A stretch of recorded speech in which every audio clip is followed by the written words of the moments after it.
Assalamualaikum warahmatullahi wabarakatuh.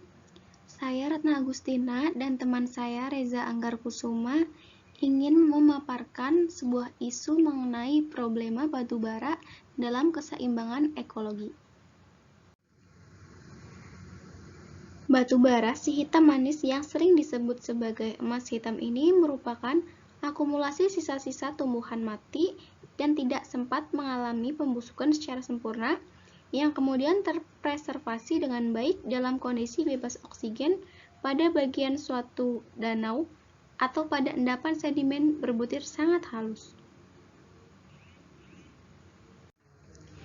Proses penimbunan tersebut terjadi bersamaan dengan pergeseran kerak bumi yang memungkinkan sisa-sisa tumbuhan terakumulasi hingga sangat dalam.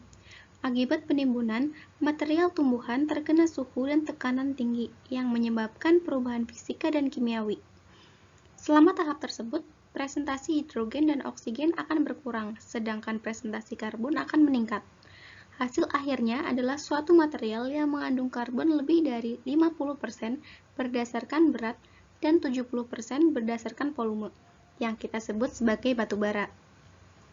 Kemudian dalam batu bara ada unsur kimia yang terkandung, di antaranya adalah karbon padat sebagai daya bakar si batu bara, total sulfur, senyawa hidrogen, dan senyawa kecil lainnya.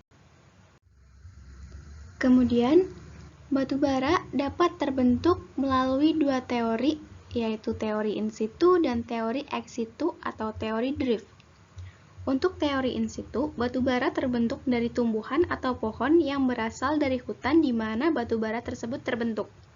Batu bara yang terbentuk sesuai dengan teori in situ ini biasanya terjadi di hutan basah dan berawa, sehingga pohon-pohon di hutan tersebut pada saat mati dan roboh langsung tenggelam ke dalam rawa dan sisa tumbuhan tersebut tidak mengalami pembusukan secara sempurna, dan akhirnya menjadi fosil tumbuhan yang membentuk sedimen organik.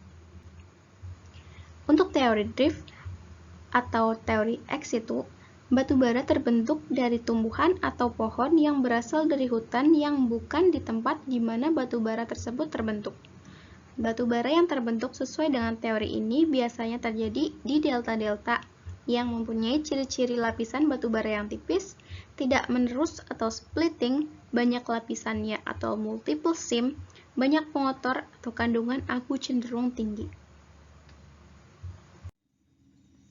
Keberadaan batu bara di wilayah Indonesia. Batu bara terbanyak dan kualitas terbaik di Indonesia itu berada di antaranya seperti di Aceh Barat.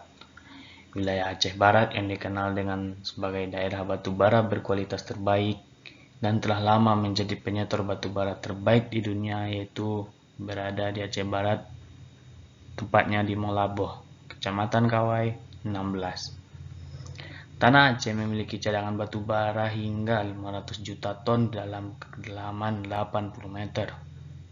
Asal kekayaan batu bara di Tanah Aceh juga terdapat hingga 15 lapisan dengan kedalaman 100 meter dan masing-masing mencapai ketebalan 0,5 hingga 9,5 meter. Dengan tersebut membuat Aceh Barat sebagai salah satu penghasil batu bara terbaik di Indonesia. Selanjutnya kita beranjak yaitu ke wilayah Sumatera Barat. Sumatera Barat menjadi bagian dari daerah pertambangan tertua di Indonesia. Karena sejak abad 19 sekitar tahun 1860-an, pada tahun tersebut Indonesia yang masih dikuasai oleh kolonial Belanda, sedangkan Sumatera Barat telah menjadi penghasil batu bara terbaik. Di Sumatera Barat, tepatnya di Sawalunto Sijunjung, merupakan batu bara yang terbaik dihasilkan dan telah diakui oleh UNESCO. Dari Sumatera Barat kita beranjak juga ada di Sumatera Selatan, yang mana menjadi salah satu pulau Sumatera di Indonesia yang sebagai penghasil batu bara terbaik. Dari Pulau Sumatera kita beranjak ke Pulau Papua. Papua yang dikenal sebagai salah satu daerah Indonesia yang memiliki kekayaan yang melimpah dengan berbagai macam hasil tambang selain batu bara, yaitu emas dan minyak. Daerah penambangan di batu bara di Papua berlokasi di Sorong. Teknik yang mereka pakai yaitu blending, yang dapat digunakan sebagai pembangkit listrik tenaga uap batu bara. Batu bara yang dihasilkan memiliki kualitas yang sangat baik, sehingga menjadikan batu bara Sorong populer hingga mencapai mancanegara dan dunia. Beranjak ke Pulau Kalimantan, tepatnya di Kalimantan Selatan. Kota Baru sebagai wilayah Kalimantan Selatan yang termasuk penghasil batu bara terbesar di Indonesia. Jangkauan ekspor Pulau Kalimantan ini batu bara yang bukan main, yaitu telah mencapai ke Jepang, Tiongkok, bahkan ke negeri Paman Sam Amerika Serikat. Yang sudah pasti, kualitas batu bara dari Kalimantan Selatan juga tidak ketinggalan.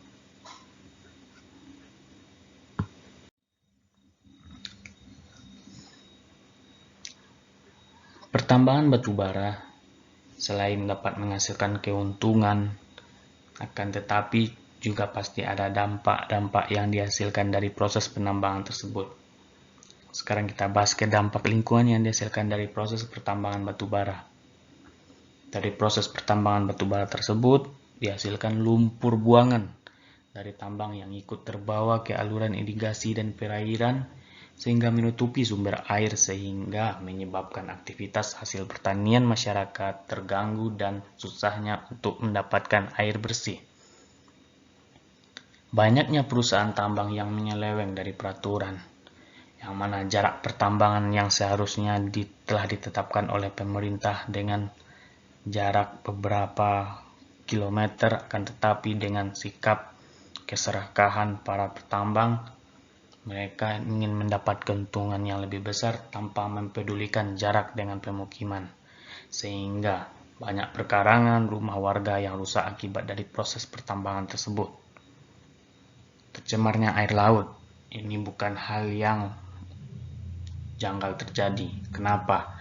Karena dari proses pertambangan akan sudah pasti memerlukan bahan bakar, yang mana bahan bakar tersebut limbahnya pasti dibuang ke perairan laut dari kapal pengangkut, sehingga jumlah tangkapan laut dan budidaya rumput laut pun menurun, sehingga kerusakan terumbu karang dan menyebabkan tercemarnya air laut. Dampak lainnya yaitu tanaman, tanah, sumber air yang tercemar akibat debu karena polutan udara yang dihasilkan dari proses pertambangan batu bara tersebut.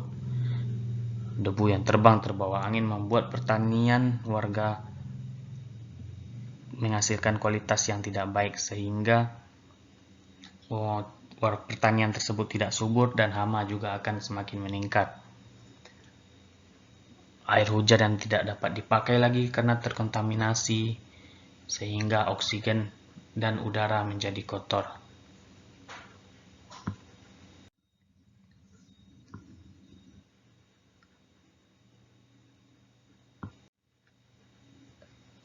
Dari dampak lingkungan kita beranjak ke dampak kesehatan. Dari proses pertambangan juga ada dampak kesehatan yang terjangkit dari kegiatan ini. Di antaranya yaitu seperti gangguan alat indera. Pada proses pertambangan, para pekerja sudah pasti akan berada jauh di bawah kedalaman tanah untuk melakukan proses penggalian dan penambangan.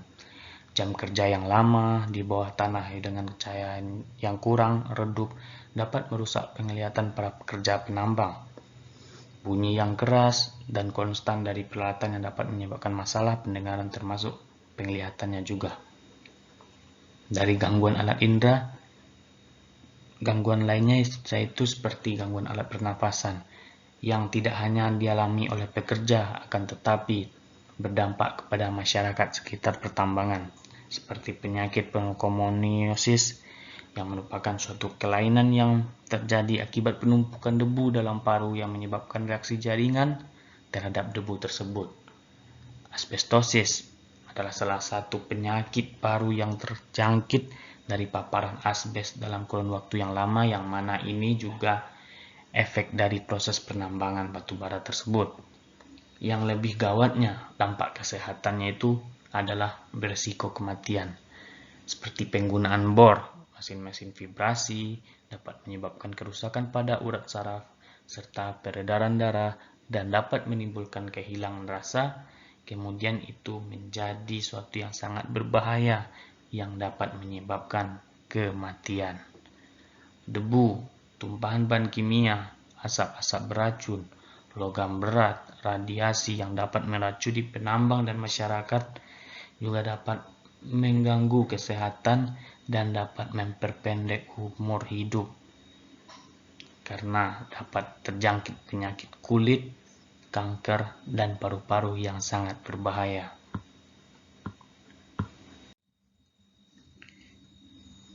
Untuk mencegah, mengurangi dampak yang sangat begitu mengerikan keterkaitan pertambangan batu bara dengan ilmu teknik itu sudah pasti. Beberapa ilmu yang harus diterapkan, beberapa ilmu yang harus dipelajari agar dapat mencegah dampak-dampak kesehatan atau lingkungan yang terjadi dari proses penambangan tersebut. Di antaranya, kita harus memahami tata cara pengolahan limbah pertambangan batu bara agar tidak dapat mencemari lingkungan, baik perairan maupun udara, sehingga kesehatan masyarakat sekitar, hasil pertanian, udara, tanah, air, saluran irigasi masih dapat dinikmati dan terjamin kebersihannya, dan proses penambangan pun tetap berjalan dengan lancar. Kita juga harus memahami tata cara penambangan batu bara untuk meminimalisir kecelakaan kerja dan reklamasi lubang bekas tambang. Kita juga harus paham akan proses pengalokasian hasil tambang batu bara dengan baik sehingga hasil kualitas terbaik dan tidak dapat merusak masyarakat dan lingkungan sekitar. Saya kira cukup penjelasan dari kami tentang problema batu bara. Semoga kita dapat mengambil hikmah dan kesimpulannya dan dapat menjadikan ini pelajaran kepada kita semua. Sekian dan terima kasih. Assalamualaikum warahmatullahi wabarakatuh. Sampai jumpa.